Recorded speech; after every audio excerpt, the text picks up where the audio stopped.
This open meeting of the Triton Regional School Committee is being conducted remotely, consistent with Governor Baker's executive order of March 12, 2020, and the current state of emergency in the Commonwealth due to the outbreak of the COVID-19 virus.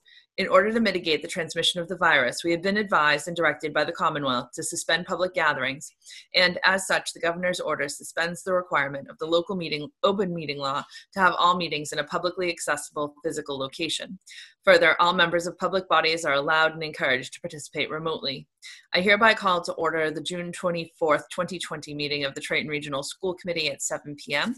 I am Narissa Wallen, Chair of the Triton Regional School Committee, and I would like to confirm that all members and persons anticipated on the agenda are present and can hear me.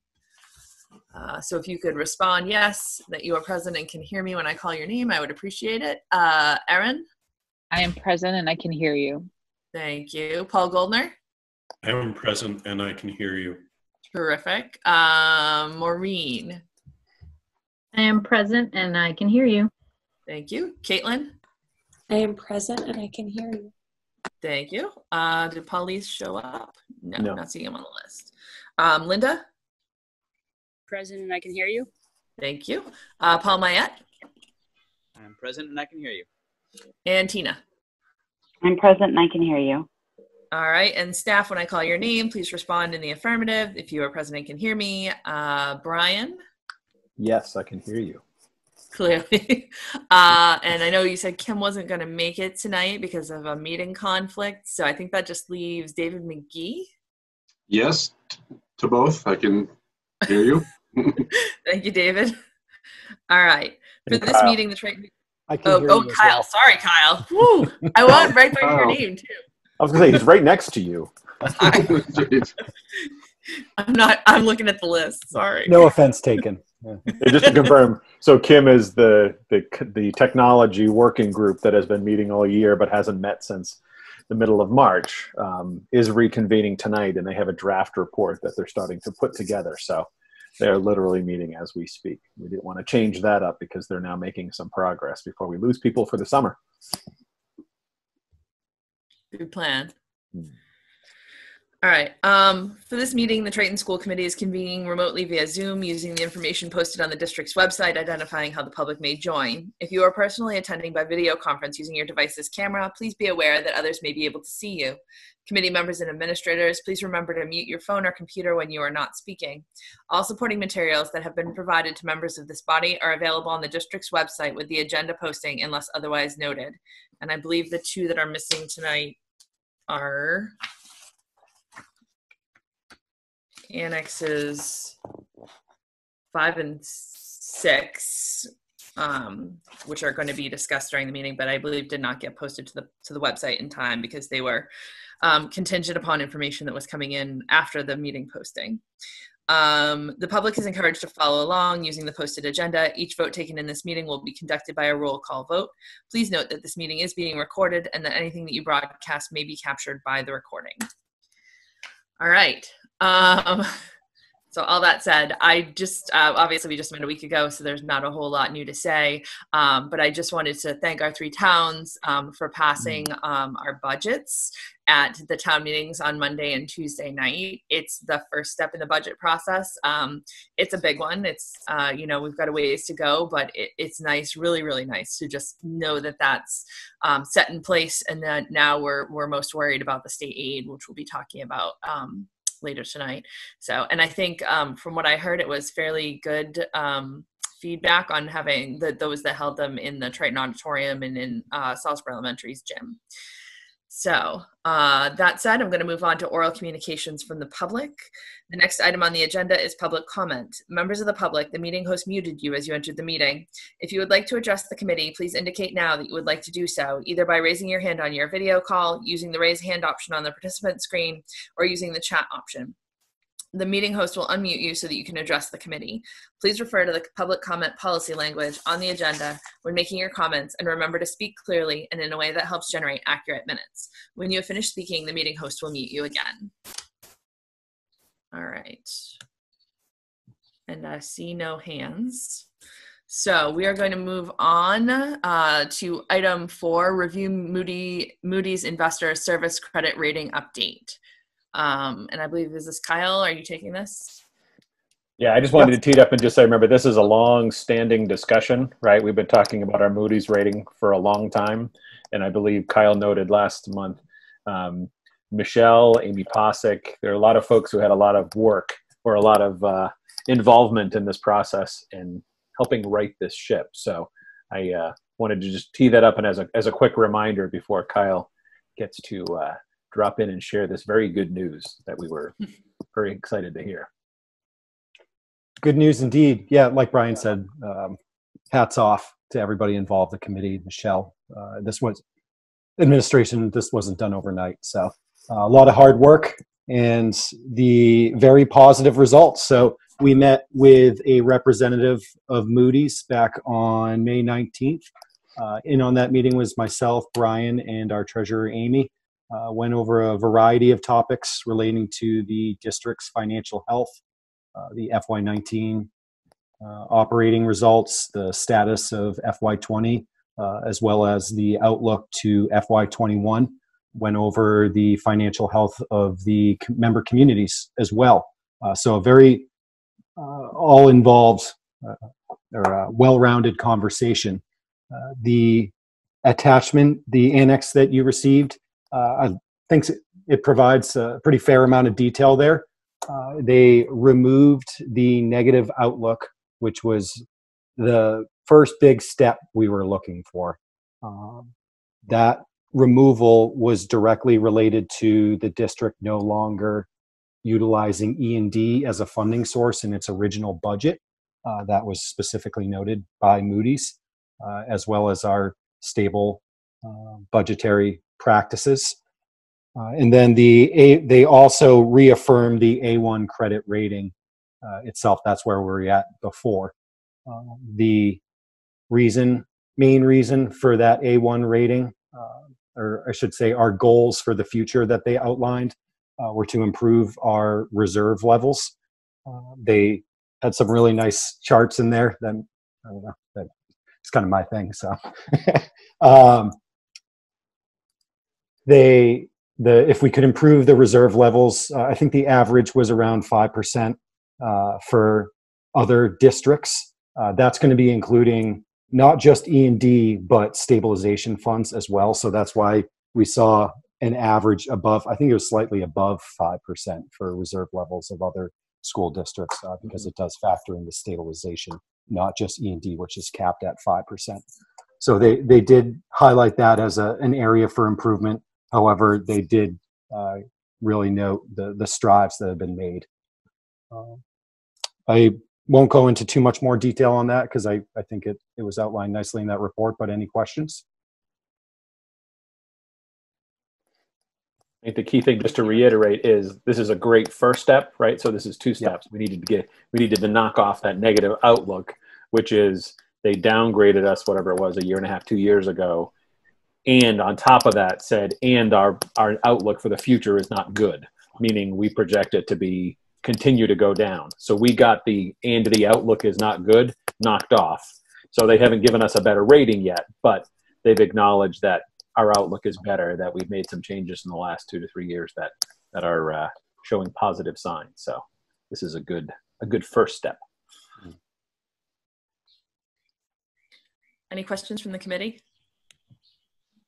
And I would say this is something that Finance Subcommittee normally receives. We just pass along through the consent agenda, but this has been such a high visibility item and something that's been brought up over and over again over the last couple of years that prior to the election, so it would have been kind of the old Finance Subcommittee makeup, that group voted to have that asked to have this sent as a full agenda item to the school committee so that you would all be aware of this.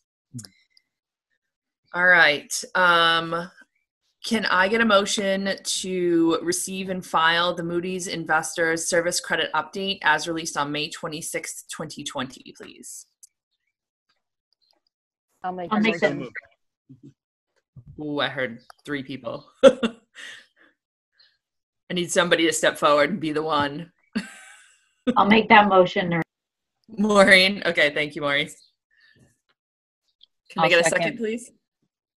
Was it Aaron? Aaron seconded. Yeah. Perfect, thank you. All right, any discussion? All right, I need a roll call vote, please. Erin? Yes. Paul Goldner? Yes. Oh. Yes. Still there, excellent.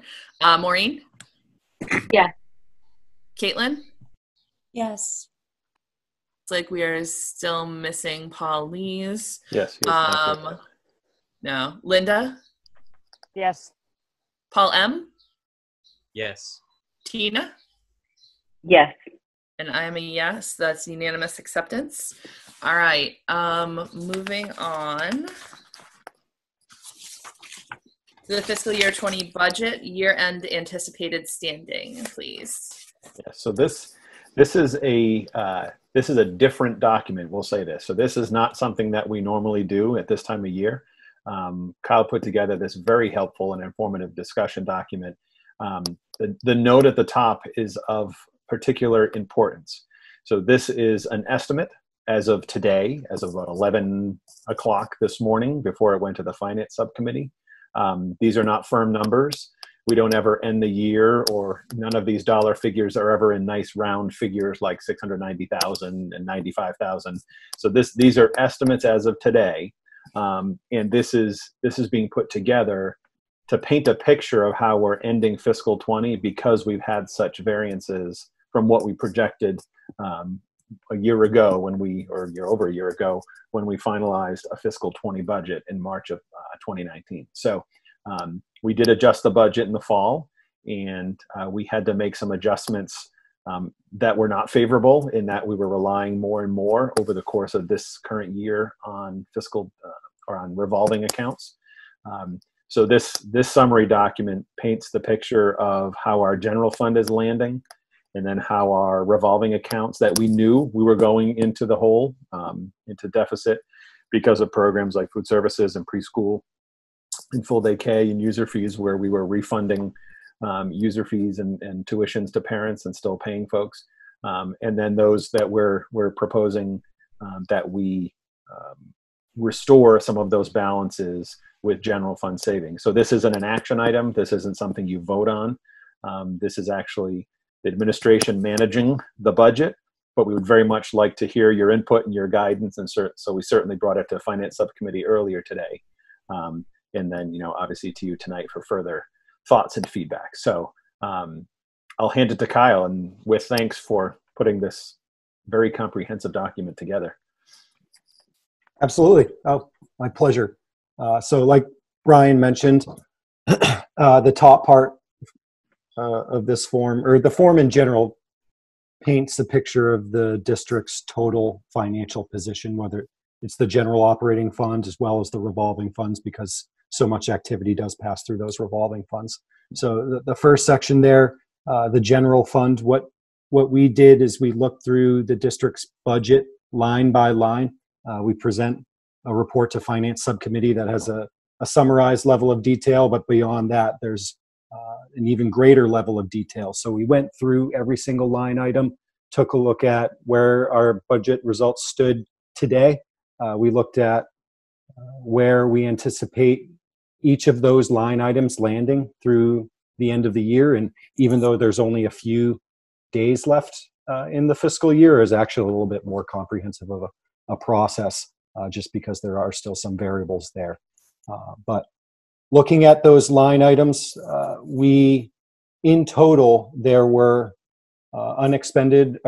we estimate unexpended appropriations or savings to total $690,000 on the expense side. And I will say that that number may seem that it looks large in a dollar value, but when you look at it as a percentage of our total budget, it's actually not as large as initially it seems to be. And also when you look at other communities and school districts across the Commonwealth, all of these organizations are in a similar type position as us. They're seeing similar type results to this, some more favorable, some less. But so some quick highlights. I won't go through them line by line. This schedule right here just hits on the big ticket items.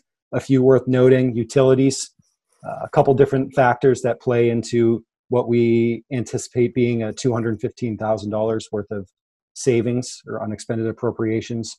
We had a mild winter, despite, before the COVID closures even happened, we had a mild winter, a mild spring. So our costs didn't amount to a worst case scenario like we planned for.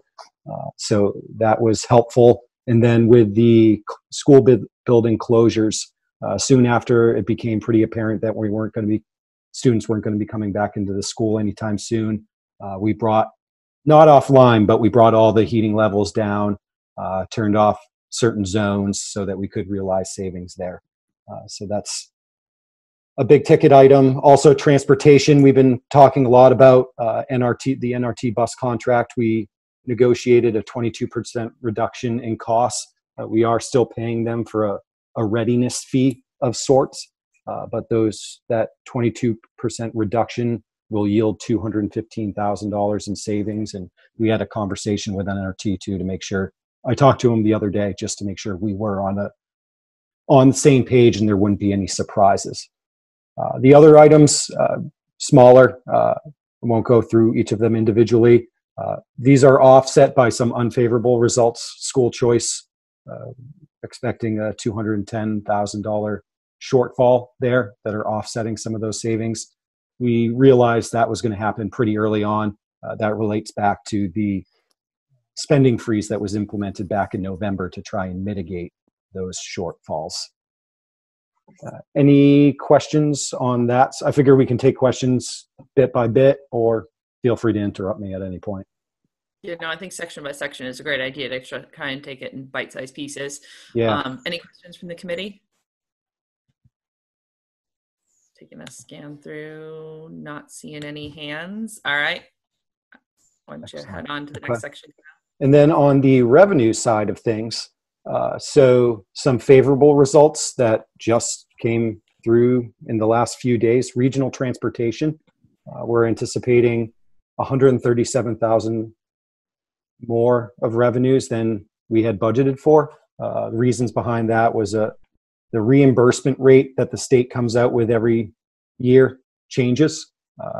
When we built the budget, we were assuming one rate, conservative approach. Luckily, it came in higher than that. And then also the state did come out with a supplemental budget where they sent some additional funds over. So 137 there. And then that's going to be offset. That's going to offset some shortfalls. Medicaid reimbursements, we're anticipate coming in about 54,000 less than anticipated. We've been aware of this for a few months now. There's additional guidance that was sent out, additional regulations where the reporting requirements associated with these reimbursements was significantly expanded. Certainly we don't shy away from extra work, but there's a lot involved with understanding these new regulations and implementing procedures to ensure that we're compliant. And because of that, we expected that we wouldn't be getting a full reimbursement, but we're implementing those processes now, working towards them so that in the future we can hopefully get even greater level of reimbursements. And then interest earnings, similar conversation all year, just didn't quite amount to what we had hoped for. But all in for the revenue side of things, we're looking at a positive result of 95,000. So combined with the 690,000 of savings on the expenditure side of things, that's a total of 785,000 of positive results, or funds, unexpended funds, however you want to say it, that will need to be used to offset, as we get further down into the chart, offset some of these operating deficits in the revolving funds. Any questions on the revenue side? I think just important to note, so there's a little note that says does not include all line items for both the expenditures and the revenues. So these are just the ones that are pulled out are the big ticket items, the 215 for utilities and the 210 short on school choice. Same thing on the revenue side. So you can't add those numbers up and then achieve the 690 and the 95 in the left-hand column. So just to make sure that those who love math, this is the culmination of the page that roughly bleeds onto 2 pages that the finance subcommittee looks at each month. but actually when you print it out in full is, I believe, 18 pages long without the details. So just to make sure that's clear for anyone that's trying to add those numbers up. Any questions on any of those? Anything on the general fund overall? All right, seeing none, I will turn it back over to you, Kyle. Can I So say looking- one last thing on the general fund? So none of this is a surprise, right? So this is, as we've gone through the spring, this is where we knew as we were going through March, April, and into May, we knew we would have savings. I kept using the word, we kept talking about how conservative Kyle is. And so we were hoping it would be this good, but not counting on it. But we knew we would have savings here because we knew we would have losses. And we counted on those because we knew we'd have losses in what Kyle's about to do, go over in sections B and C. So just to make sure that's clear. There was no shock and awe here. No. Sorry. Yeah, important to highlight. Thank you. So with that $785,000 total, if we did nothing, that would flow through to E&D. However, looking at the health of the other funds, certainly we have to cover deficits. It's just a requirement. We have to do that. But then beyond that, when we get to the next step of restoring some of these balances as well, all this plays into maintaining financial flexibility as we move into FY21. All these revolving funds are available to be expended on July 1st, whereas E&D needs to be recertified by the state before we can tap into that. So if we had any, if we need, I'll just leave it at that. So first off, I'll go through each of these funds. The school lunch fund we've been chatting about. Right now, $100,000 deficit projecting. When we talk with our food service director, Lucinda, again, can't say enough about Lucinda, everything she's doing with the grab and go meal program, providing for our community. Hats off to her. Also with coming up with these forecasts too. That's one of her strengths for sure. All of her forecasts have come pretty much on point, if not on the conservative side. So she's projecting a $75,000 shortfall for the year. However, there's transportation costs associated with delivering these meals to the students and families. So I'm hoping to have a conversation with Desi about those costs, just to fine tune how much we actually need to allocate to that fund, whether we consider those costs to be donated by NRT based on some of the wording and communications we've gotten from them. So we'll certainly give it our best effort. I'm looking forward to the conversation, but realistically, oh, go ahead. I was going to say, so I love the spunk, and I'm hats off to the fight we're going to have. But so just to clarify, the concern is we get reimbursed on regional transportation. So the message from Desi is any funds that were put towards delivering meals during the closure can't be reimbursed as part of our regional transportation funding that would kick in for next year. So that's where the fight is. I pointing that way, he's over there. But I perfectly agree with what Kyle's saying, and it's absolutely worth the fight because all of the invoices, as Kyle said, have said, donating services. So it's worth the fight, but that's where this is coming from. Desi saying that it's not a reimbursable cost when we look to that as obviously one of our major revenue sources for next year. So. Yeah. So for playing it safe, we did want to include that here in the projection. I'm pointing at my screen. You can't see that. So right there. So that's what, and that fund on an annual basis breaks even. We don't maintain a fund balance there. So we just need to make that whole. The next two items, early childhood and full day K. We anticipate both of those funds going into a deficit. $50,000 for early childhood preschool, $60,000 for full day K. And that's because that as of March 13th, when schools were closed, we discontinued accepting tuitions from parents. We also, any amounts that were prepaid, we made available to be refunded back to parents. However, as voted by the committee, we continue to pay all regular employees. So because of that disparity between the revenues and the expenses, it did yield a deficit there.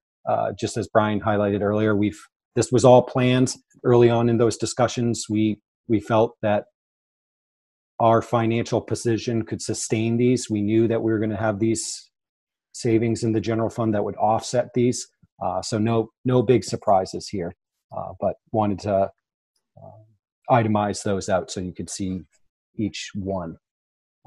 User fees, last one listed there, 55,000, anticipate going into a deficit. We did, as voted by the committee, pay 25% of the annual stipend for spring sports, despite them being canceled. That recognizes the work that was done up front by the coaching staff. And all of the, similar with the other funds, we did not collect any user fees associated with spring sports. Any students who had prepaid for those, all those amounts were made available for to be refunded back to the students. Any questions on that section? The next one, by the way, will highlight where we want to restore. The next section will highlight where we want to restore those balances to. Questions from the committee? All right, I'm anticipating we'll actually probably have some when we get to the end of the doc, Kyle, For sure. that's where it all kind of ties together. Yeah. So last section. So each of these funds, some of the funds went into a clear deficit. There wasn't beginning fund balance sufficient to cover the current year operating deficits there. Some did sustain those deficits, but what our goal is, because we have the available funds from those general fund savings, is to restore the fund balance to where they started at the beginning of the year. Some of these numbers, a circuit breaker fund right at the beginning, looks sizable, but when you see that dollar value as a percentage of what the annual expenditures are in those funds, it's not as significant. The credit rating agencies typically recommend having 3 months worth of expenditures on reserve to ensure financial flexibility going forward. So for each of these, we itemize them out. This is going to, speaking of financial flexibility, really position ourselves well going into next year because of that fact where we can't tap into E&D on July 1 should we need it. However, in each of these funds, we can begin spending off of them right away. So I hit on most of the funds already. Circuit breaker, that's allowed. Can be used for special education costs. School choice is much more of an unrestricted fund. We have a lot more flexibility of what we can spend those funds on. And then I'll just go right to the last part of the analysis. So we have a little summary there. The $785,000 of general fund savings or surplus. We have $265,000 worth of true deficits in the revolving fund that have to be covered, and then $475,000 utilized to bring those revolving funds back to levels of where they stood at the beginning of the year to maintain that financial flexibility. When all is said and done, is according to this plan, it would then increase the district's E&D in the general fund by $45,000.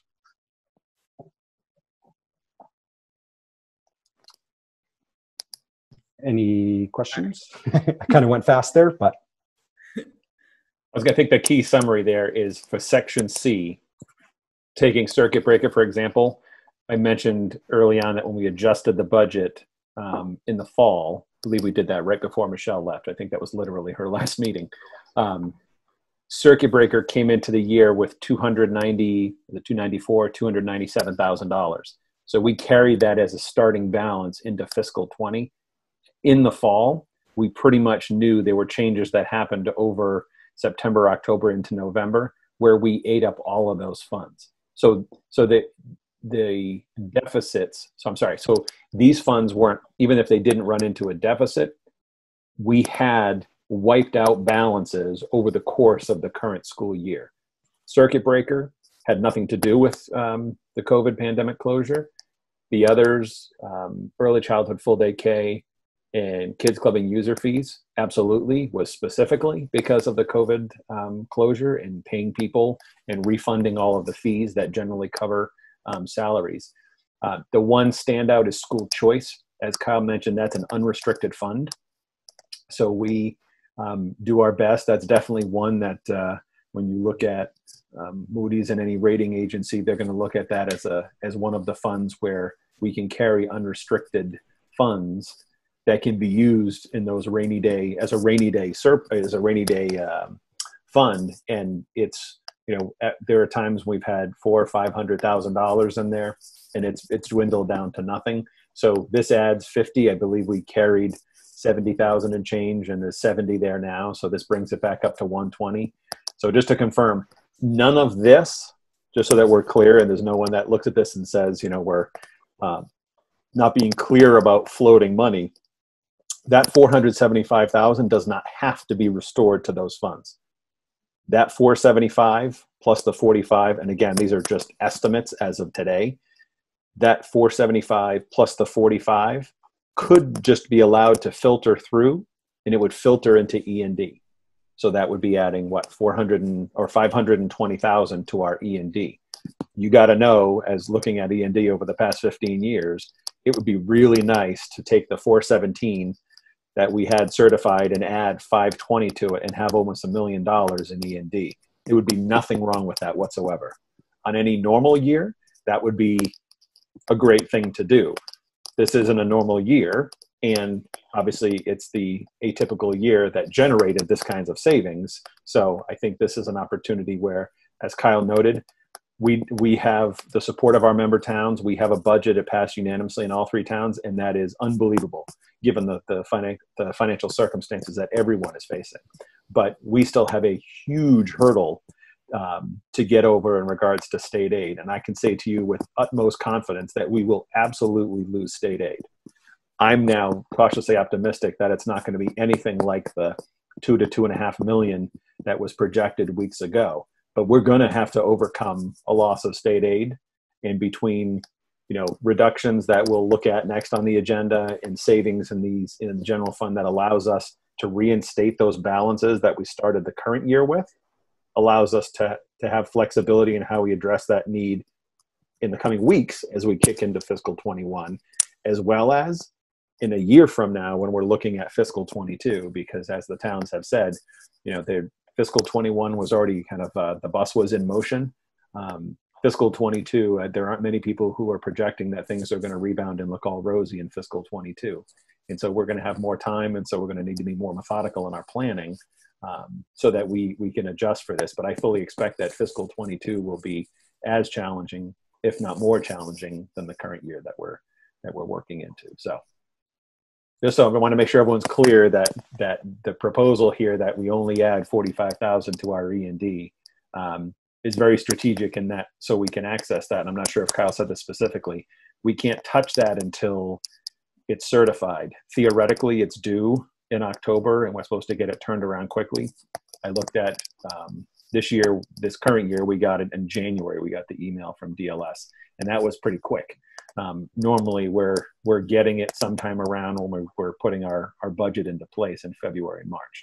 So if we don't have access to those funds and we lose more funds, or if we start the year and end up with 9 C cuts, I'm really hopeful that's not the case, that as we go into fiscal 21, that the legislature is going to look at this methodically and carefully, so that even if it means we cut up front and don't start the year and then pull 9 C cuts in December.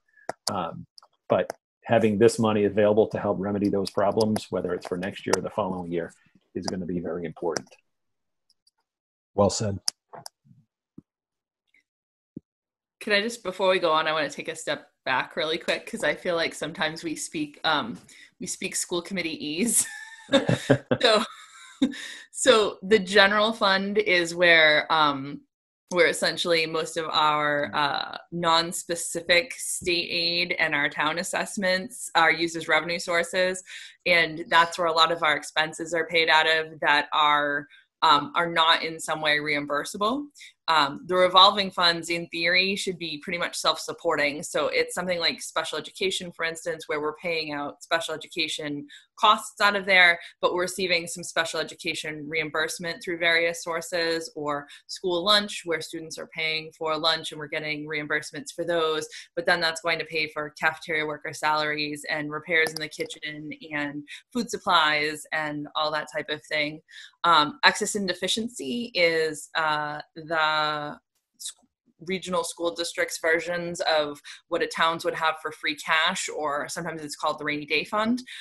So that's it's supposed to be for your true emergencies, things that weren't expected, or maybe a capital improvement that's not your general operating. It's kind of an out of the ordinary cost.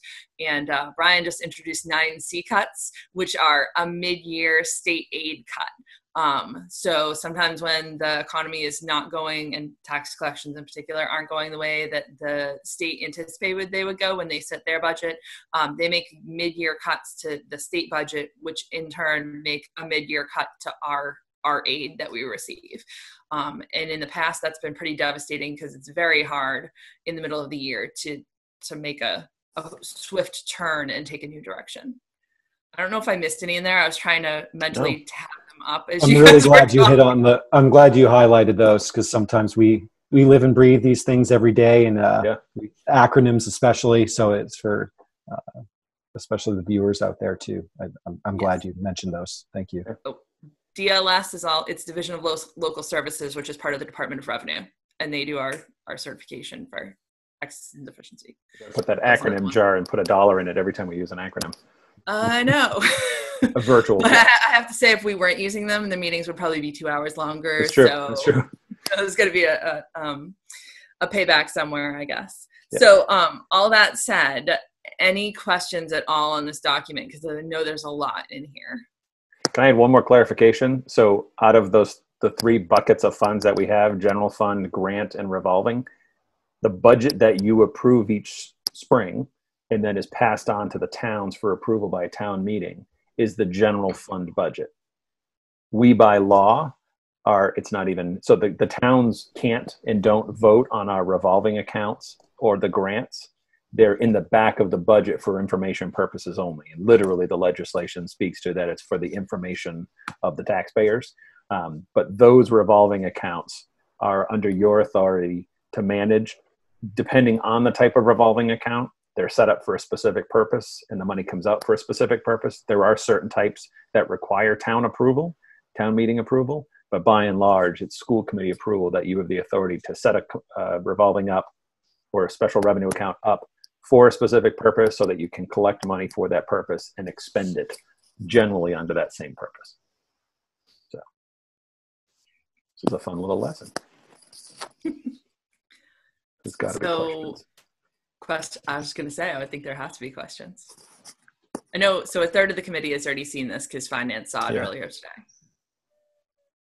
I don't necessarily have a question, Narissa, but I just wanted to say thank you to Kyle for putting this together, because I find it really helpful. I mean, I've spoken with people in the community who've made the comment about, oh, you must be seeing savings since schools have been closed. So I just appreciate how this is laid out, because it'll be very easy to explain that, yes, we've seen savings, but I don't think people realize there are also fund deficits too. So I just want to say thank you for putting this together so clearly. It's going to be very helpful. Oh, thank you. Agreed. Any other questions? Can I add one more note?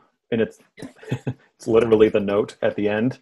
So we actually added this after a discussion with the finance subcommittee today. So you voted on May 13th to allocate $200,000 out of E&D, we're using the acronyms, the excess and deficiency account, our free cash, literally as a fail-safe, right? So even in May, we didn't think we were going to need it.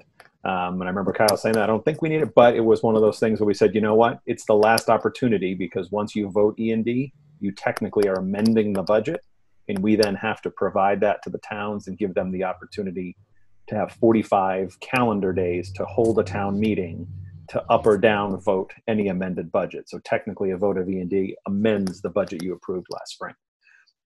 So you approve that. It's in the budget, if you will, as unrestricted, revenue, unrestricted expenditures in case we needed it.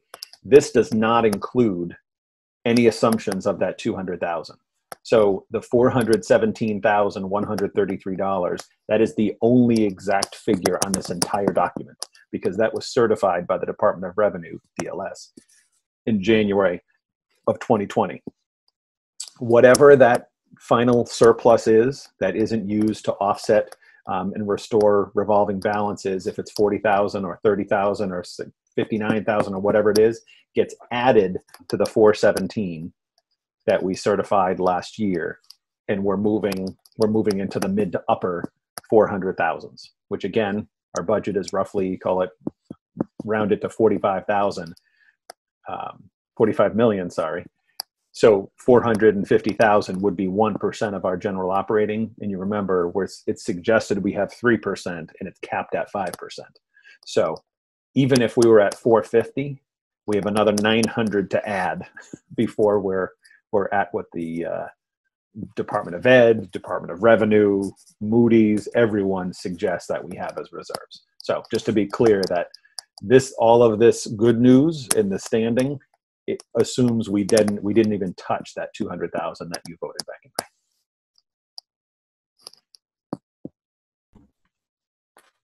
May. Any other questions?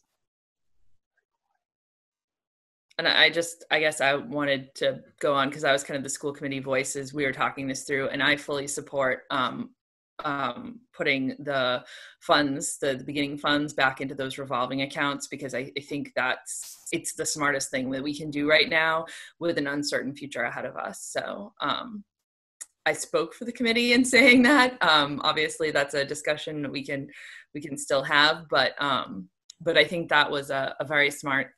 It's the best way and most flexible way for us to have access to some of our rainy day funds as we come into the beginning of the school year, not knowing what we'll face for state aid, and possibly even when we start school, not knowing what we'll face for state aid. And we still I know we'll get there when we talk about fiscal 21, there's still, depending on how we open up, there's still considerable added expenses that we have to address before we talk about savings. Potential added expenses, I should say. All right. Seeing no further questions, if we could move on to the fiscal year 21 budget discussion, updated information and actions, please. So just, I added into the, it's not a Dropbox, it's the shared drive, just so you have it, the DLS memo, just so that you can see it. We have officially slipped into a 1/12 budget at the state level. So for July and August, they have set a well, if it has it in this memo, it's roughly a $5 billion budget for the state. And so you can see here that we're going to get last year's Chapter 70 cherry sheet figures for Chapter 70 for July and August, which is roughly level funded. And then we will get charter and choice charges and charter and choice receipts based on the end of year, which is the funding that we were getting throughout the spring. So just so that was, I just stuck it in there just to make sure that you saw that. We've been talking about a 1/12 forever. Kyle was getting ready to email Michelle from the Department of Ed, and she actually reached out. And so we have that confirmed that we are not going into a 1/12, so that everyone's clear. Again, a 1/12 is for a region who does not have an approved budget. For everything we're going to talk about here, we have an approved budget. What we're doing is talking about ways to mitigate anticipated revenue loss that we're confident we will see to some degree. And we just need to be prepared to mitigate potentially larger amounts. Although I don't want to take action until we know there are confirmed losses. So just so that you have that memo that was sent out. So you have Annex 3 on the agenda, and this was sent out yesterday. The concept here is to try and paint a picture of reductions that savings, such as the premium holiday, or reductions that we're proposing we hold off on spending, or outright reductions that we're seeing that we can make now at this point in time. So I'll just walk you down the list. We've got the first column is the position, then you've got the location, the savings, and then some quick notes just explaining. So again, this is thoughts. This is not a need to change or vote a new budget. This is how are we as a group, how are you going to determine how you want to be prepared for the potential losses. So at each of the 3 elementaries, there is one grade level that has continued to lose students since May. Over the course of June, we've learned about students moving away, going off to private schools that tend to start at 6th grade, at the prep or what have you. So at Newbury Elementary, there are currently 3 sections. In talking with Beth Yando, the principal there, those would be 3 sections. So there's 45 students. They were in the low 50s. Again, big number of students moved off to private schools, or a couple of kids moved away. So we now have 45 kids in the grade level. So that would be 3 sections of 15 or 2 sections of 22 and 23. That would be, that's actually a teacher that's been reduced at Newbury Elementary, so that we lost 1 section there in grade 6. That teacher was non-renewed. That doesn't mean if things change and numbers don't go up that we can't recall a teacher, but that action has been taken, or I should say I took that action. Grade 6 teacher at Pine Grove, this was a proposed budget add. The sections were 26, pretty standard. I think it was 125 and 2 26s. There have been move-outs and other changes, so that we now have 3 sections. I believe it's 23, 23, 24. And so again, that's 3 sections. We were looking to move it to 4 sections. So if it's 23, 23, 24, that's 46, and 24 is 70. So that would be roughly sections of 17-ish, 17, 18, if we were to add that teacher. So there's been no action yet. We just haven't posted and filled that position yet. Grade 2 at Salisbury, it was actually 4 sections. That was a larger group. Again, some student families moving away, so that class size is down to, class as a whole is down to 61 students.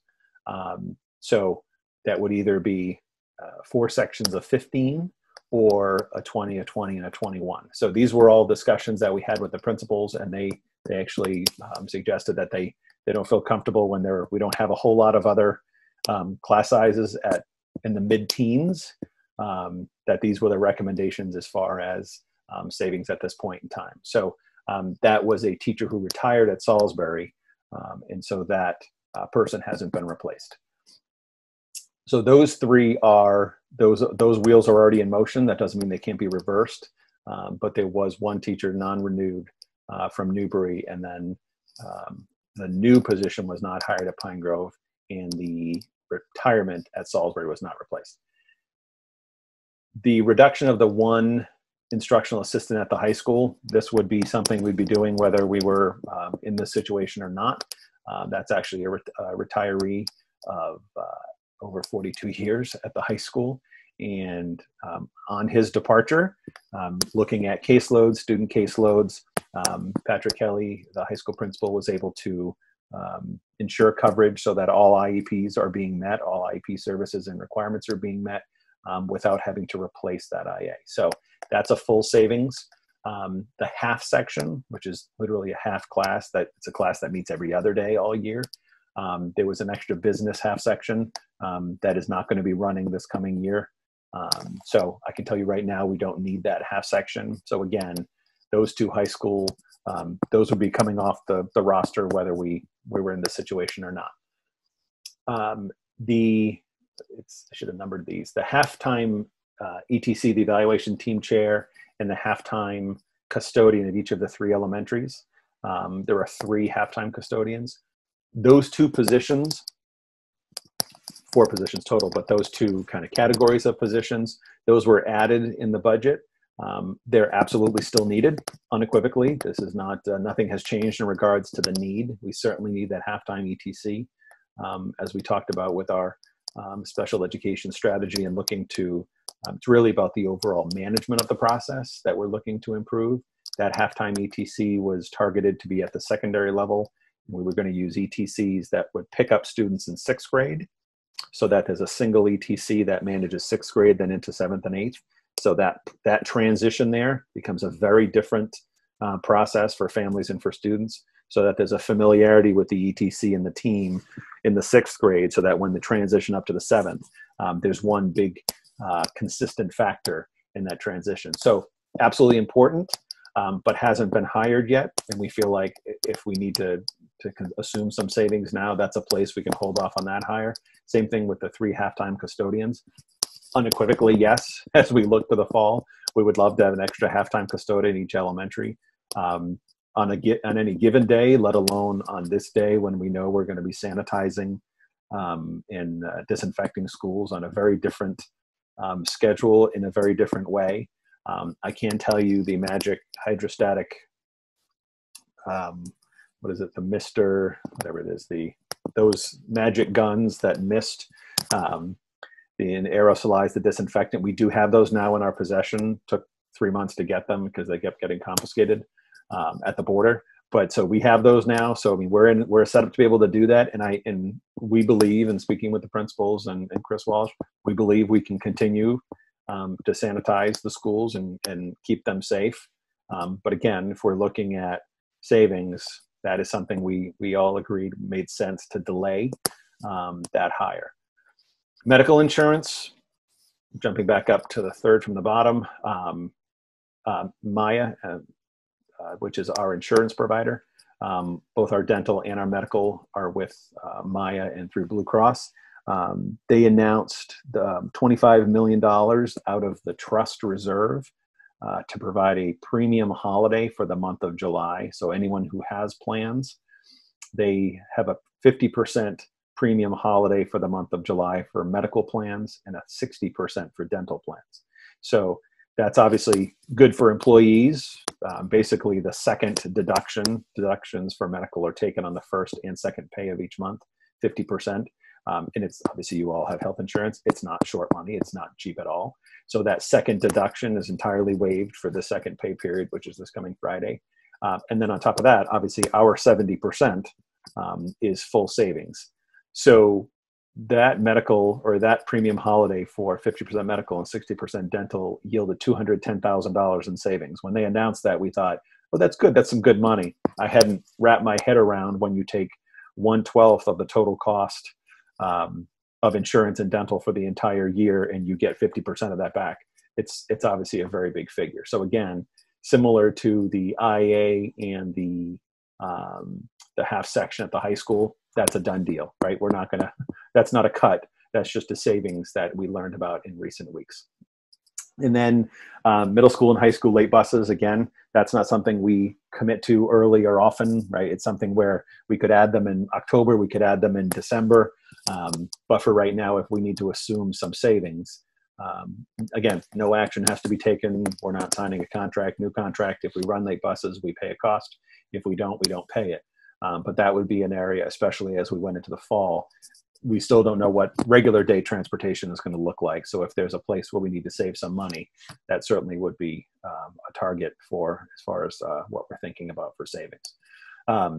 So if we were to hold off on those hires or not replace people, or obviously some of that is absolutely reductions in savings, we come up to $626,820. So significant savings from the numbers that we planned on for, or as of March. Again, the 210, the 32,450, and the 7,500. So the roughly 250,000 of that is savings that we would be doing, that we would automatically assume. It's there. The other things are a mix of delayed hiring, such as the halftime ETC and the halftime custodians. And then the 2 6th grade and the 2nd grade teacher is a little more clear. At the 2nd grade, sections of 20 and 21 is very reasonable. 23, 24 is still on the larger side, but still there are many other grade levels that have 23, 24. So some of those are a little less clear, but that at this point kind of paints a picture of where we're at as far as where we would go to make those reductions. And all of those are, I would say, are kind of in process in regards to delayed the hiring or non-renewed teachers, as I mentioned.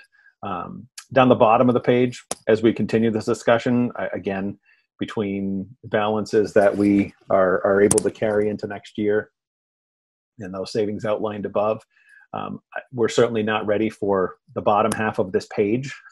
As we continue this process, we need a lot more clear information before we get to this level. But just to outline the numbers we'd be looking at in order to make reductions.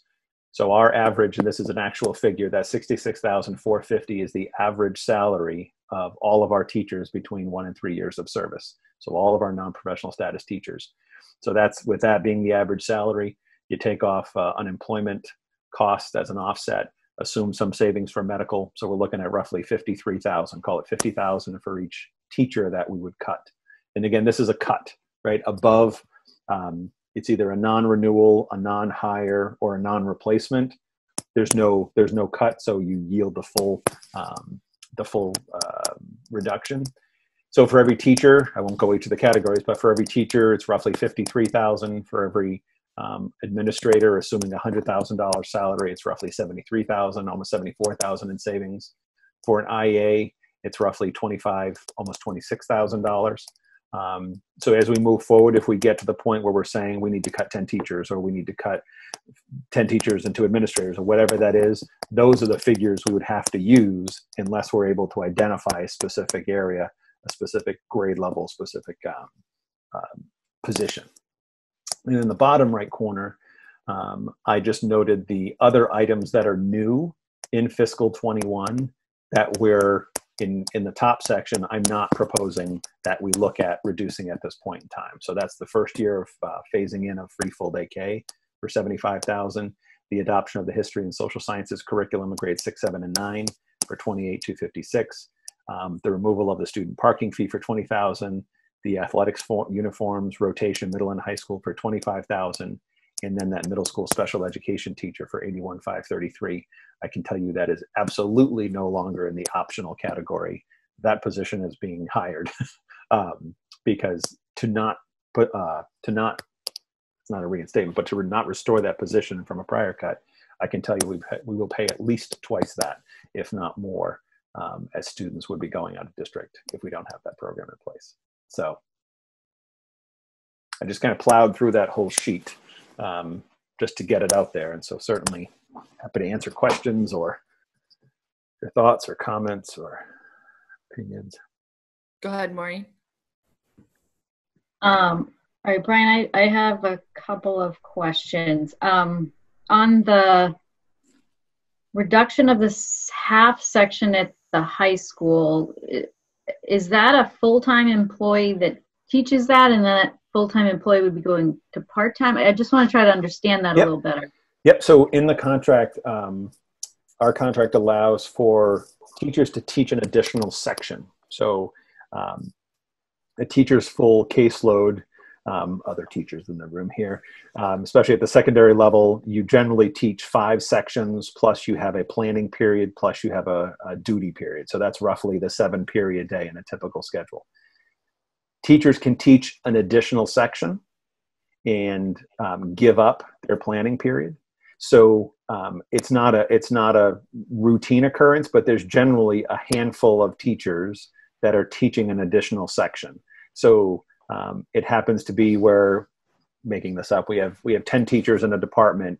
We need one more section of AP Calculus because just the enrollment requires it. We needed one less section in the English department. So we're going to have one more section of math, but you're not going to go hire a teacher that will teach one section a day. So generally there's a teacher that says, I'll give up my planning period, get an additional, obviously 0.2, so they get paid for it, and teach that 6th section.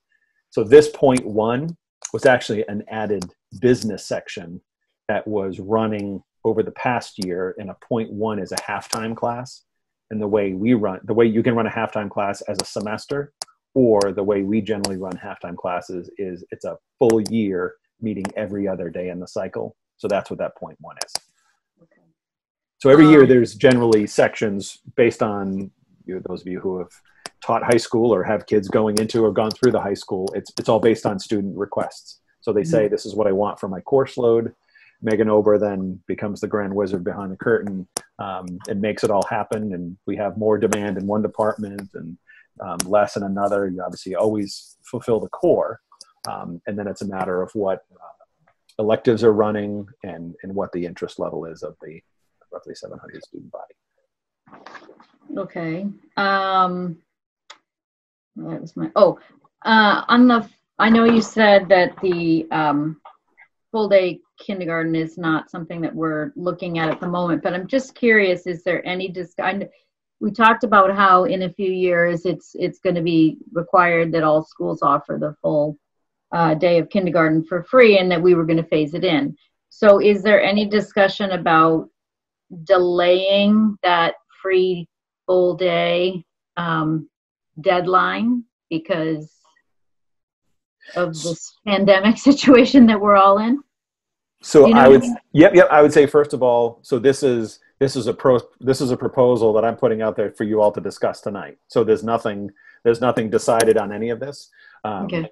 So this is certainly the will of the committee as far as whether you agree or disagree with what I've put up top, and then obviously those 5 items that are down below that I've suggested we not touch at this point. Yeah. Okay. I would say that the discussion at the state level of the legislation had gained some steam, and I feel like it had lost steam well before the pandemic started. I have not heard anything. I don't know if Narissa, you've heard anything. I've not heard anything about this regaining steam. I just feel like it could even happen before our 3-year time frame, right? So this is, we're paying 2/3 and our families pay 2/3 in 21. They pay 1/3 in fiscal 22, and it's fiscal 23 would be the first time it's phased in fully. So we really, 3 years out, that's a long way. It could happen next year, and we would be forced to fully implement it in fiscal 21 or fiscal 20, not fiscal 21, but fiscal 22. So I feel like it's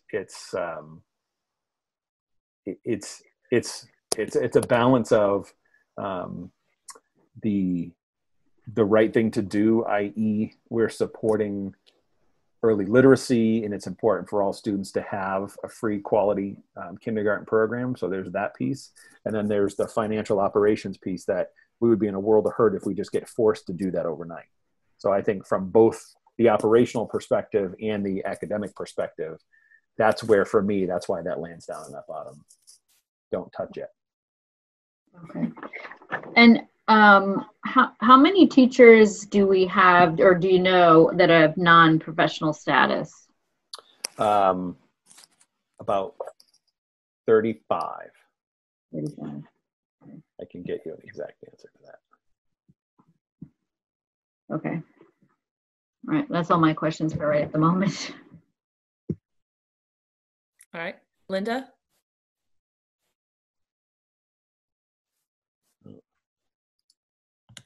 I can't unmute her. You can't unmute her. Can you unmute yourself, Linda? She gets power muted.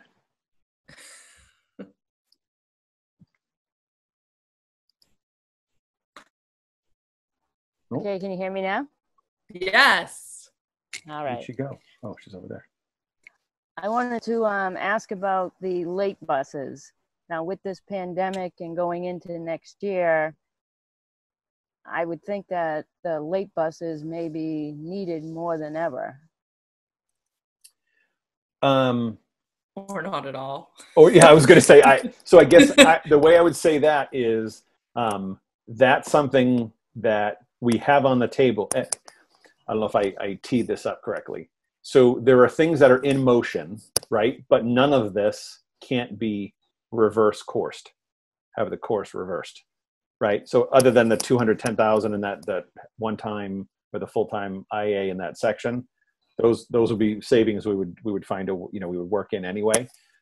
But we could decide in October that it's working and add late buses, and then we don't need to save the money. So all of these, so hiring the custodians, hiring the ETC, the late buses, even the teachers later on, if the class sizes went back up, or if, making a decision now based on those class sizes, those can be reinstated before September. And again, all of the planning is done. So those wheels are in motion, but none of that is not able to be, have the course reversed. So Right. I'm saying, like, if and this is $626,000 in savings. We could get, what I was reading today out of State House News is maybe sometime in July, get something with some kind of credible hint, if you will, as to what we might be seeing for Chapter 70 circuit breaker and charter and those, those funding levels.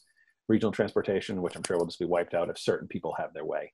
But, so if by middle of August, we're pretty confident we're only going to lose $250,000, well, then this list changes entirely.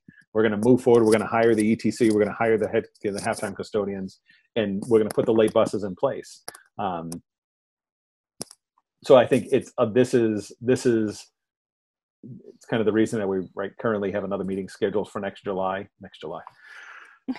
week, which is July 1st. If we could just wait till next July, that would actually be great. But so it's the reason we're meeting weekly. It's kind of, here's some thinking. We'll go away, do some thinking. I'm hoping that I'm going to learn tomorrow. The governor is supposed to be announcing something, who knows what, at his 11 o'clock or noontime press conference. I was invited earlier today to a call with the commissioner at 10 a.m., which I'm guessing is in advance of that, and he will probably tell us what the governor is about to announce. So even by late tomorrow, or by the time we, definitely by the time we meet next Wednesday evening, we might have a better sense. I've got some dribs and drabs of different people who have been involved, who have shared language, and it's my fear is now we're going to throw science over into that corner and just get everyone back at whatever expense you feel necessary. So we'll have to wait and see, but none of this is set in stone. This was what I'm saying. If we have to get to 626 as a random figure, because that's what these totaled, then this is where I would suggest. Certainly you have the ability to kind of, come up with other areas you would like to see reduced, or, some of those bottom right, new spendings that you don't feel are a priority as much as other things and late buses. We certainly can swap that around. And it's not a decision that has to happen tonight either. Right. The other question I have is the uniform rotation. Yep. Is if we're looking at reductions, I mean, although I'd love to see our athletes in new uniforms, I think that could be somewhere that we can table that till things are better or into next year. Mm-hmm. So that's just my opinion. I guess I would respond and saying unequivocally, we can certainly discuss about that being in the mix up above, but unequivocally, if it went past that list and before we get to cutting any existing staffing positions, absolutely. Absolutely. And the student parking fee too, right? If we're talking about cutting into classroom teachers, there's no way I would stand in front of you and say, yeah, we need new uniforms and also to have kids stop paying. Right. Okay, that was all the questions that I had. Okay. Any other questions on my I have end? Just looking at the average salary for the non-professional status teachers, I'm assuming that's where you're looking at the first potential cuts. Are they, to your knowledge, spread sufficiently around the district and around the disciplines that would be a somewhat even burden to bear if it came to that? Yeah, that's a great question. And to answer, I'll answer that and dump the answer to Maureen's question in here. So there are 41 non-professional status individuals. That includes everything from elementary general classroom teachers to high school content, right? So you're a math, you're an English, That includes special educators, that includes school nurses, that includes very specialized special needs educators, therapists. So that is a range of, a very broad range of educators that, yes, I would say to your question, Paul, that there would be, regardless of the category, if you will, that it would very likely be that we could resolve any issues and within the non-professional status, which then, changes bumping and riffing, and obviously that gets very complicated. Yeah. Does that answer the question fully? Caitlin? So can you see hands? Oh, yes, you can. Yeah, I'm slowly making my... Hi, sorry.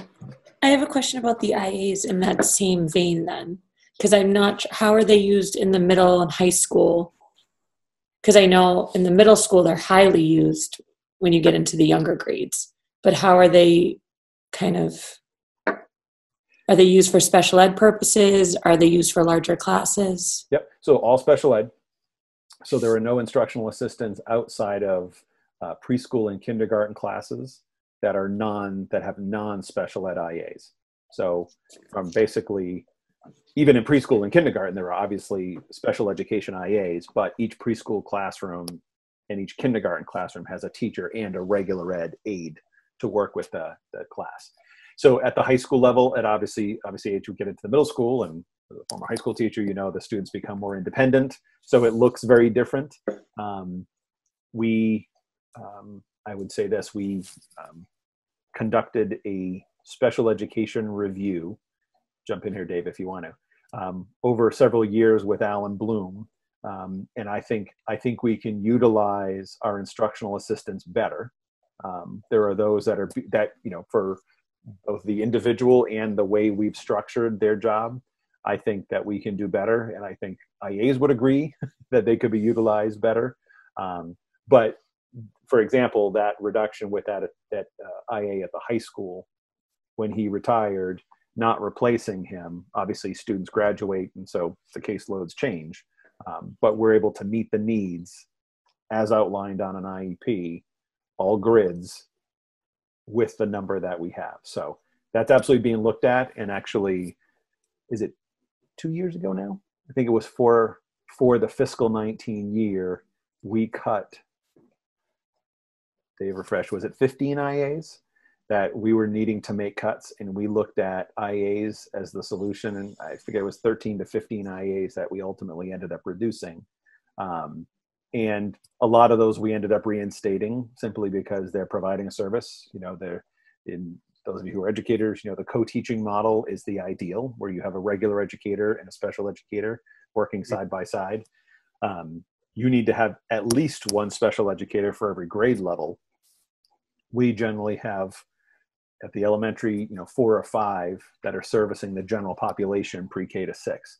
So we don't even have that 1-to-1 per grade level. So we do utilize IAs to provide direct services, absolutely. So that could be like dangerous territory when it comes to making cuts.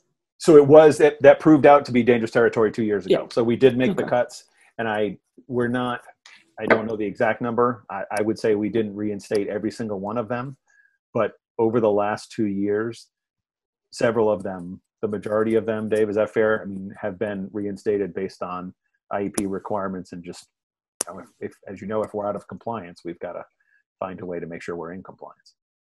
So. Yeah, no, I would agree. We have a variety of IAs that are, some students need 1-to-1, others are covered classrooms, but because of our in-district programs, we have a lot of kids that are in inclusive classrooms. So if we had a self-contained classroom, it's easier to sort of have staffing or have 2 IAs, but every student has an individualized plan. So it does sort of cause us to have more IAs to support the students in the classrooms. But I know Patrick Kelly has been really looking at that, and we're looking at just utilizing IAs effectively, so we're not having too many IAs in one classroom. But yeah, so I would say to me, it's a not a great place to look at cuts. One, I think, as Brian said, the retirement is, we can cover the services, but it's not a great place to go because I think the impact could be more substantial because, kids that go out of district could be anywhere from $50,000 to $100,000 per student if we don't provide the support that they need. So. Thank you. It just looked like a slippery slope when you start removing Yep. the They're IEP all helpers. slippery slopes, unfortunately. Yeah. No good place when we get here. Well, unfortunately, we have experience because we've basically been doing this since 2009. So, I mean, we've learned the lesson the hard way, right? So it basically 08, 09, everything came crashing down. And I think early in this process, we looked at a list of $1.3 million in cuts. That was a full page. And there's 2 of those positions out of total of, I was like 23 that have been reinstated. Everything else is still gone. So we've made slow and steady progress over the last decade. And here we are again, finding ourselves in a financial crisis. So good thing is there's some institutional memory. So for those things that, as you asked, Caitlin, we've unfortunately made the mistake and realized we learned the hard way how slippery that slope is. Maureen? Brian, I just wanted to ask, is there any more thoughts on discussions with the unions about any potential savings? I know it's something we mentioned briefly before, but and Paul Lees isn't here, so just wondering if you can. So that's absolutely on the table. All 5 of the presidents that we met with are aware, right, that we might need to be bringing them back to the table to look at September. What does that look like? Is it a hybrid model? We certainly need to negotiate that with teachers and IAs as far as their roles. So there's the kind of the job description and working conditions that we'd have to negotiate. And then the other piece is mitigating whatever the financial impact is. So I'm trying to think, what can I say that was not an executive session? So I will say that it is generally well understood that if we are going to sit with our local chapter or someone else's local chapter of the Mass Teachers Association or the American Federation of Teachers, the question is going to be, so what are we saving, right? And that's a realistic question to be able to say, okay, so if we take this loss, if we take no raise, or if I don't make my step, what is it that we're going to be saving the district? So if we say, I don't know, I make it up, but I'm going to give examples. So if we can't show how we would make the savings if they don't take their action, I wouldn't expect them to come back to the table. So there's 2 pieces missing. A, what's the dollar figure we have to cut for real? And B, how are we proposing we're going to get there if they don't take that action? So are they willing? Yes, they have been. I will say every single one of them have been incredibly reasonable in the discussions, incredibly understanding. I feel very confident that none of them have their head in the sand about this. That I'm sure you've heard, there have been certainly stories where some organizations have not responded real well. I've been incredibly proud of the way our teachers have stepped up over the course of this whole past 14-week closure, and even looking to the future, been very willing to come to the table and talk. So ready, willing, and able, we're just missing a couple data points. So this is starting the discussion about how we'd get there if we make the cut. If the number's 600,000 and we say this is the list, they're going to say, great, we're all done, right? As they should. If the number is 1.5 million and we say, all right, here's this and here's the other $1 million, right? If you look just to teachers at roughly 50,000 apiece, that's 20 staff members. So there's really not a whole lot of areas to go beyond this.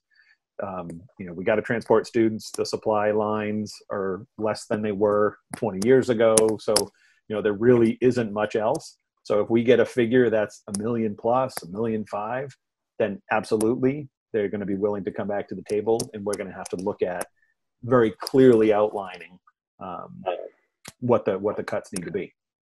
Likewise, if we if we gain confidence in July and August that the number is going to be $500,000 we lose, can we survive holding off on these these hires?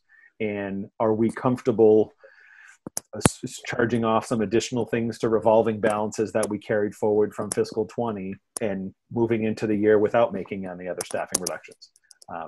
So those are all decisions, and this has been the maddening part of this all. Not only do we know what September is going to look like, we don't have any clue how much money we're going to have. So I think that's the kind of the bouncing ball that we're trying to nail down here. Okay, thanks. Other questions?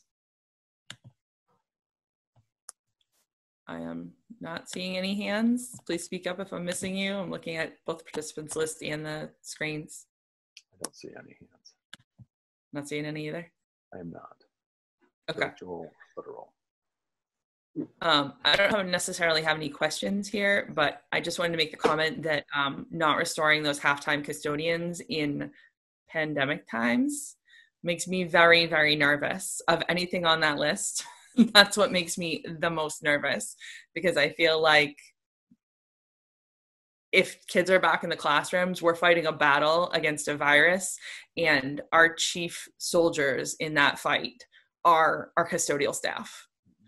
Definitely there's going to be preventative, whatever we can do on the preventative side. But as far as once it's whatever happens, and the people that are going to fight that war for us and have to, it may not be preventable if it actually makes it into our schools, but the people who are going to have to do the kind of be on the front lines against that is custodial staff. And it makes me very, very nervous, having heard from the principals that those custodial staff is needed, that custodial staff is needed, and that they definitely saw a decrease in maintenance and upkeep and, cleanup in their buildings. And then knowing that we need more, we're going to need more if kids are back in the classrooms. That makes me really, really nervous. So, I mean, this is all conjecture at this point anyway. So the list is what's on the list, but I just wanted to say that one is a huge concern for me. Yes, and I would respond by saying, if tomorrow I learn, and then we're next Wednesday night talking about the fact that the model that's being promulgated is everyone's back in some capacity, or everyone's back in some capacity, rotating even, then I would agree that this list would likely look a little different. Okay. So. All right. Any other last minute questions on this Linda section? has a literal and a digital hand Linda. raised. She power muted again? No, I unmuted it. A question I have is, I don't think you have come up with this resolution yet, but if school returns and there happens to be someone who does have the COVID, is there a deep cleaning that has to be done or anything like that? Yeah, so we're going to have to wait and hear, right? So if you think back to March 13th, before we outright closed schools, you remembered if there was and it was happening that whole week prior, if there was, an aunt who lived in Toledo who tested positive for COVID, they were closing the school and, canceling it the next day and decontaminating the school. So I think the approach is going to be a little bit more measured now that we know a lot more about the virus. But yes, I do anticipate that if there is a confirmed case, that whether it's a classroom, right? So if there was a student who was contained in a class and it was in the third grade in, Mrs. B's classroom, that class would likely be sent home for 14 days in quarantine. Part of the the term of contact tracing is if it's a known contact, you isolate the contact. So I don't have that in writing anywhere, but my assumption is absolutely, as cases arise, we're going to have to react as we have been reacting all along, we being the general public, if someone is diagnosed, then anyone who is in the immediate family, and it's obviously very strict if you have a family member who's had it. I don't know if you know anyone who's had it, but it's and then the siblings, and then it goes through the whole process, and it's generally 21 plus days on out before the family is cleared. So my assumption is yes, that would absolutely be the case. So Brian, can I just ask a quick question, kind of part of that? If you had a third grade class with a child with COVID, would we have to test all of those students before they return to the classroom? So again, we don't have any medical authority. I'm making that term up. So we have to react and work with our local health agents to deal with this. So Deb Rogers is the health agent for Newbury. So Frank and Rowley and Jack in Salisbury. So if something happens in one of those schools, a confirmed case, a suspected case, the nurse sees something, hears something, learns something, they are our main point of contact. They then work through DPH, and literally it becomes the state takes over. So this is all tracked on a daily basis at the state level. So yes, once a case is identified and someone is identified needing to quarantine, that becomes a state process, and it's the local health agent working through the state that clears them to come back. That is certainly not an educator making that call. That is something I want no part of whatsoever. So we will implement the process, but it's absolutely through the local health agent. Yeah.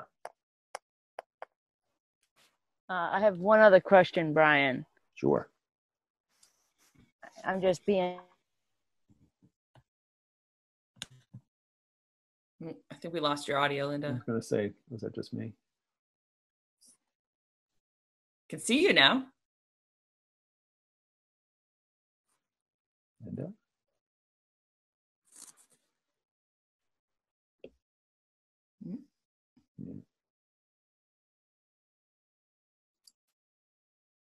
It's power muted again. Did you hear what I? No. I'm having glitching issues here. Did you hear what I said? Not at all.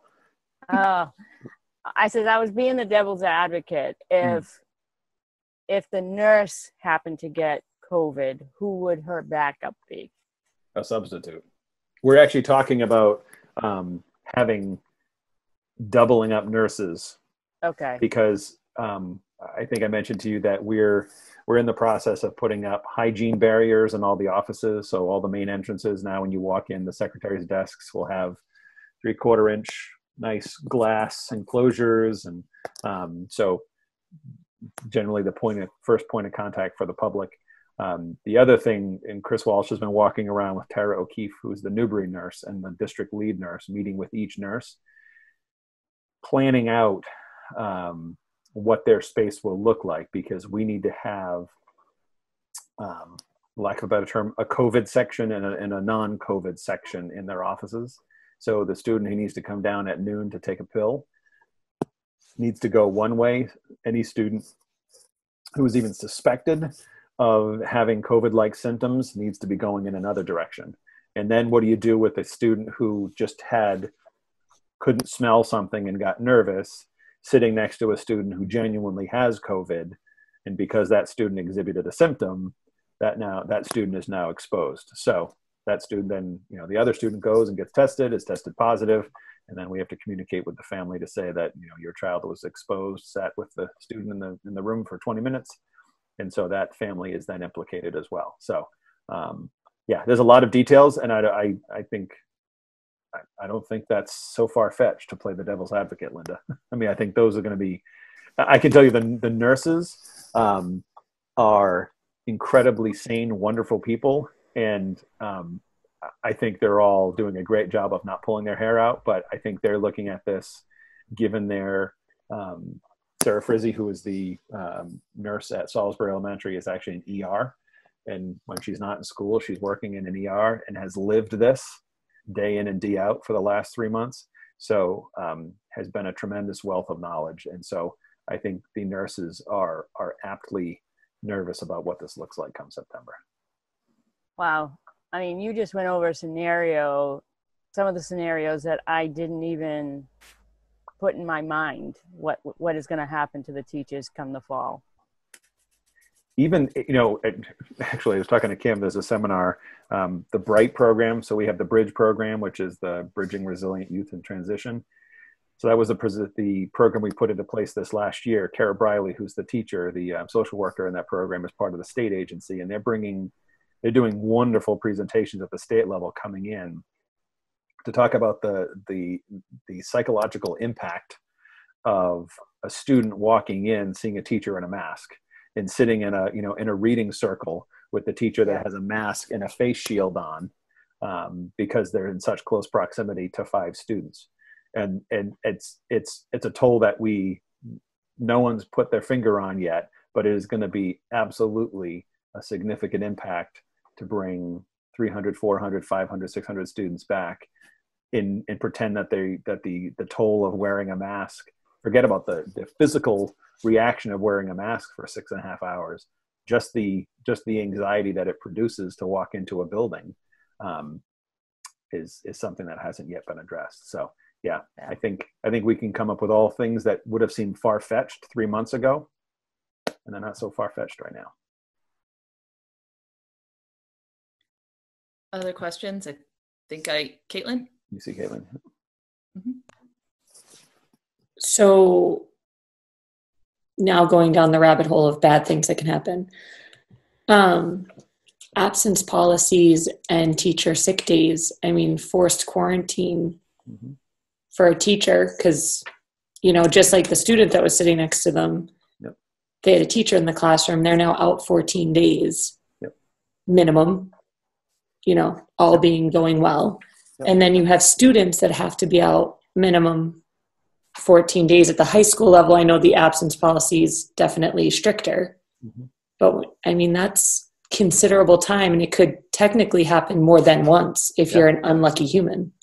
Yeah, I think the likelihood is it will happen more than once, and to some individuals, right? I mean, just by sheer probability.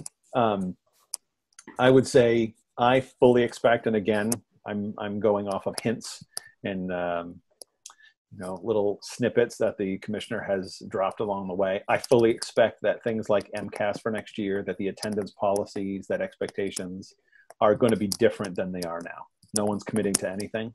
I will tell you that I got a document from actually the MASS lead counsel that I forwarded on to the leadership team, just to say, hey, just to take a look at this. I forget the exact, I think it's 39 pages, 38 pages. And it's just a legal briefing on all the possible scenarios. And this is just from a staff perspective, why someone might not be able to come into work, ranging from they literally are home ill or in the hospital ill with COVID on up through, I don't feel comfortable coming back to work, but have no documentable reason why they can't come back.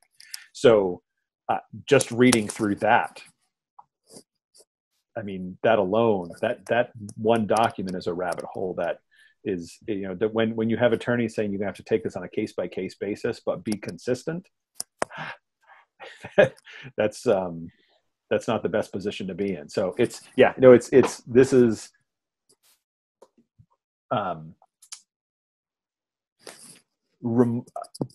September could make the last 3 months of remote learning look smooth and easy. From the school side, I don't want to make any assumptions about, for all of you with young kids at home, I know life will improve when they walk out the door. But from a logistical standpoint, I don't suspect that whatever I learn tomorrow at 10 and whatever the governor announces sometime thereafter tomorrow, it's not going to be I can tell you this, they're not even taking Q&As. So the commissioner is going to lay some information out to us and not answer any questions. We'll get to that next week. So I don't suspect this is going to be a plan where everyone goes, oh, great, this is a wonderful idea. Whatever the plan is, it is going to be controversial. And we have a lot of details to figure out in the next 11 weeks.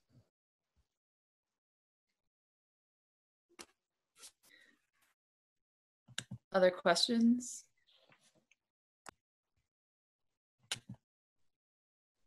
Seeing none. So can I just add one more element to that rabbit hole. Yeah, just throw some stuff on there, Brian. So the other piece will be, right, so there's the staff, and you mentioned it, Caitlin, but there's the staff who might say, you know what, I can't do it and I need to take an unpaid leave of absence, right? And I would be probably hard pressed to not allow that unpaid absence because it doesn't impact us at all. On the other side of that, the people who do have a choice is the parents. And parents, and I know Dave keeps going, but you were saying even Dave spoke individually today to every single student who is on an out of district placement going to summer programming. And you were saying a lot of the parents are saying no, because most of the out of district programs by late July anticipate having students in person in some capacity. And you were saying that most parents are not feeling comfortable sending their kids. Is that true? Yeah, so yeah, you're right. I did call each parent individually, and there's a mixed, some parents are okay with sending their children. Others are saying no. Some are saying I'd like some connection with the outside school, but I'm not Zooming all summer. So yeah, there's a variety of responses from parents that are just, depending on their student's disability and their comfort level, that are, just opting out of sending their kids back to school. So, and then there's also the transportation regulations and trying to figure that out. So yeah, that's pretty accurate. So we're just working on a case by case basis, and in terms of what parents are comfortable with. And then the greatest challenge will be, there's been some allusions to, if we open up, we have to have an option for those parents who don't feel comfortable sending their kids, which is great in a bureaucratic standpoint to look down and say, this makes sense. That is completely unmanageable. If we have 60% of our students who are showing up, which means we need all of our teachers because we have all those kids showing up, and then the other 40% are staying home, and we have to figure out how to provide a remote experience for them. So we shall see. So all of this is going to change week to week, whether we're talking about the reductions or we're talking about. I'm confident. I was confident last week. I'm fairly confident that we will know something more by next Wednesday evening, so that we can make some assumptions for things. And I forget who it was that brought up the custodian. I noticed that you brought up custodians. That plays very heavily if we're bringing everyone back every day. Unequivocally, we have the same close to 500 kids walking into Pine Grove every day. That halftime custodian is off the table as a cut. It's back on the table as a position. It has to be. So I'll just to add to that too, there was a poll that was released today. If you haven't seen it, just for school committee members, I would highly recommend just taking a look, because I think it was really eye-opening. It was Mass Inc. INC is the company that did the polling, and it's K through 12 parents. They asked about confidence in sending kids back to school and ability to reopen schools safely. They break it down by race, they break it down by gender, they break it down by income, household income. They break it down a bunch of different ways for a number of different questions. It's really nicely laid out, but I think it's, obviously it's not going to be a Triton poll, right? But it gives you kind of a good idea of the way parents may be feeling across the state. So, Marissa, where was that poll? It's Mass Inc. is the name of the company. So they're a polling company. So it's actually massincpolling.com is the website. And it's right on their front page. It was released today. It's titled New Poll of K-12 Parents Finds Sharp Disagreements on Reopening Plans. So that'll give you a insight right there on what they found. And I forget where I heard it reported from some news outlet, and it's I believe I heard that 46% were not confident, 44% were. So I mean, literally, to say that we are going to be split down the middle, and it gets even more disparate when you disaggregate the data by race and class and all that. So. The Mass PTA just sent out a survey today too. They sent out the survey, not that you can take until the 28th. Mm-hmm. They're a little late, I think. I'm pretty sure there's something coming out well before their survey is due. But yes, I saw that as well. So, all that said, we had anticipated meeting next week because we thought we would have some insight into the state budget coming out on July 1st. And sorry, dog's going through. And there was a release today that included a statement from the House Ways and Means chair, which would be the first group that would handle that was saying that he anticipates not being ready for July 1st, that they're either going to change the legislation that says he has to have something out by July 1st probably, or they possibly will count this interim step that Brian was talking about where they level funded for the first 2 months. As that step, they were kind of exploring their options as to which direction they were going with that. And I mean, I would hope they would go the legislation way because that would give us at least a new date rather than this kind of open 6 month or 60-day period. But it does sound like we're going to have some insight on the cost side, or at least the structure side. So I would suggest that we keep next Wednesday's meeting because I think that's going to be a good interim, right? It's always a balance. It's kind of where we're at today. And then there's going to be the additional costs.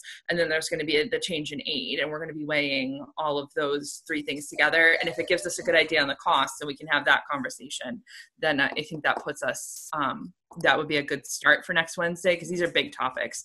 I had a parent who is a nurse as well say to me the other day that she feels like we're entering the world of impossible choices, and I think that's absolutely true. So I think the more bite size we can keep it, at least for now, and know that things are going to have to be flexible and change, the better off we're going to be. So I don't know if there are any objections to keeping next Wednesday's date, knowing that we won't have even the beginnings of state aid information probably, but we very likely will have the draft directive or whatever they're actually calling it now. Seeing no objections, I'm going to say that we're going to keep that date then. So that would be July 1st at 7 p.m. And it will be again on a Zoom. Brian, did you have anything else before we adjourn? No, I was just going to say, I'm going to selfishly that I'm doing one vacation this summer, and it's the week of the 13th to 17th. So I don't know if that plays in.